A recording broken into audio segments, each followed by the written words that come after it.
two, one. You are listening to yet another episode of the Front Porch Anarchast. This one is coming to you from the front porch here on the Gray Homestead. And since it's from the front porch, you're going to hear a lot of animals. You probably hear a lot of birds. I hear a woodpecker in the background. Somebody up the valley on top of the hill is must be target practicing. I hope that they're not under attack.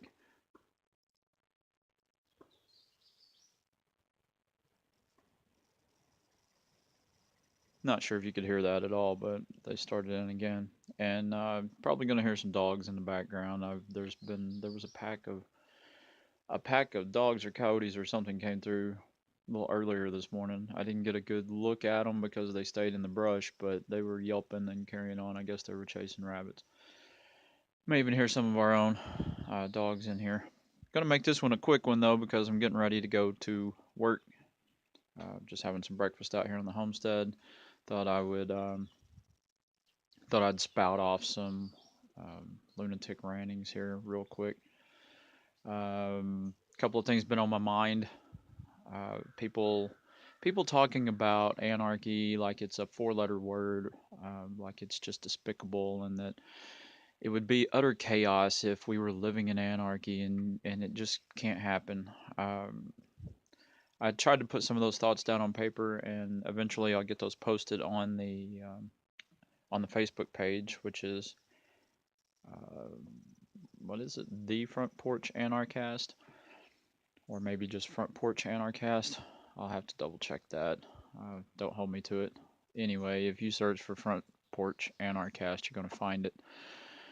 Um, anyway, some of those thoughts I had about anarchy, um, they they surfaced when I was making a trip, a commute to work, and pulled off of a major highway onto a side street, which was not just a side street. It's like one of the main arteries there in town, and it's like 3 lanes going each way, and then there's a turn lane.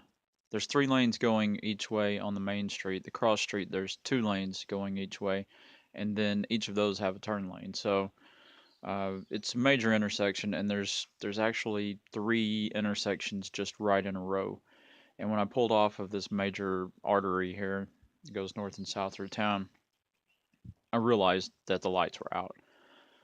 I don't mean they were flashing or they were short or whatever. I mean they were totally dead, no light at all. And luckily it was during the day at least.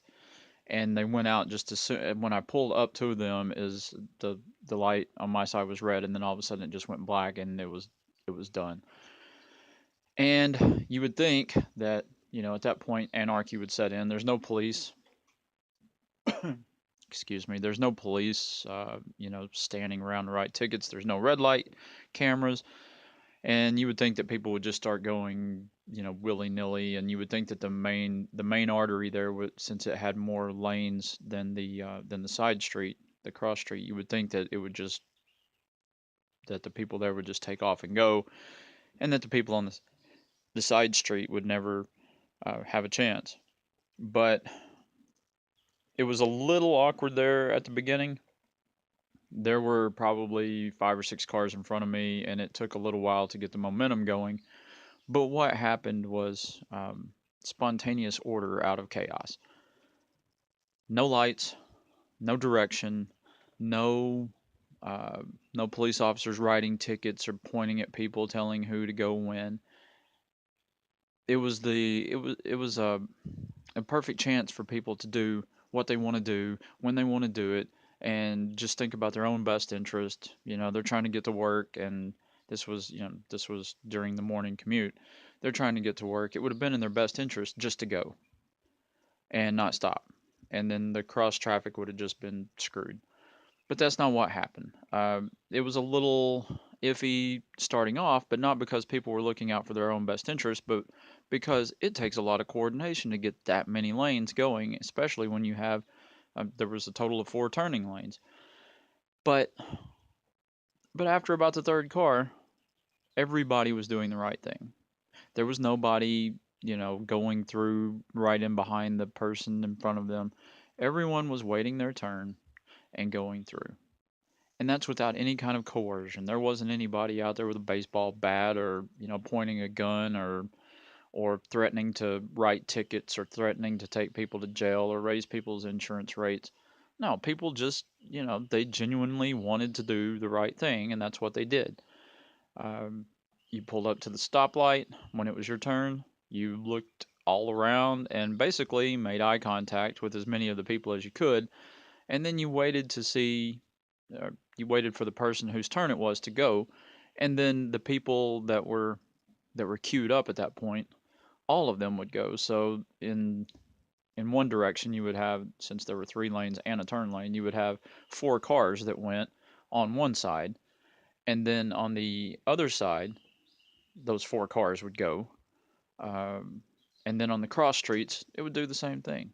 And it wasn't quick because everybody was having to come to a full stop, or mostly full stop. So it wasn't ideal, but I guess the lesson that I got from it is that anarchy isn't like the good old boy who been raised to believe that you go vote, and I'll probably not make any friends by this, but you go to church on Wednesday and Sunday, and then you go vote on election day, and you vote for your political party, and you go to the Western Sizzlin buffet on Friday nights, and you drink a little beer and mow your yard on Saturday, and then you go to church on Sunday morning and watch a football game Sunday evening. Then you go back to your 9 to 5, or more like 7 till 5, on Monday morning. Those guys have been taught to believe that anarchy is just, it's a terrible word, because for the system that they live in, it is a terrible word, because it takes power away from that system, and it's just something that they can't really even fathom. But I'm telling you, it can work. um, but it shifts the responsibility of doing the right thing to the individual, instead of letting an elected group of people tell you what to do. So yeah, it's a little more work. It's a little bit more. It's a little bit scary, but at the same time, um, anarchy, the absence of rulers, would really increase our freedom. And that's really about all I have time for today. It's probably more than anybody wanted to listen to, but just wanted to spout that out there before I get off on my commute. Um, Again, beautiful morning here on the homestead. A little bit of fog, but it's burning off as the sun slowly starts coming up over the ridge.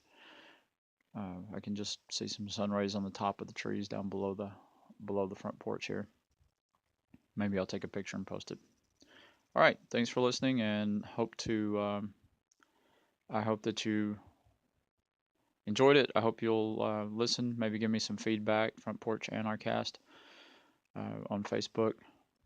Just look for us there. And also look for a fundraiser that we're going to be doing here shortly. We're trying to get ready for the winter, and we need some additional funds. The old job's not really cutting it, so we've got something that we think's exciting coming up. So check back with us. We hope you enjoyed this broadcast of the Front Porch Anarchast.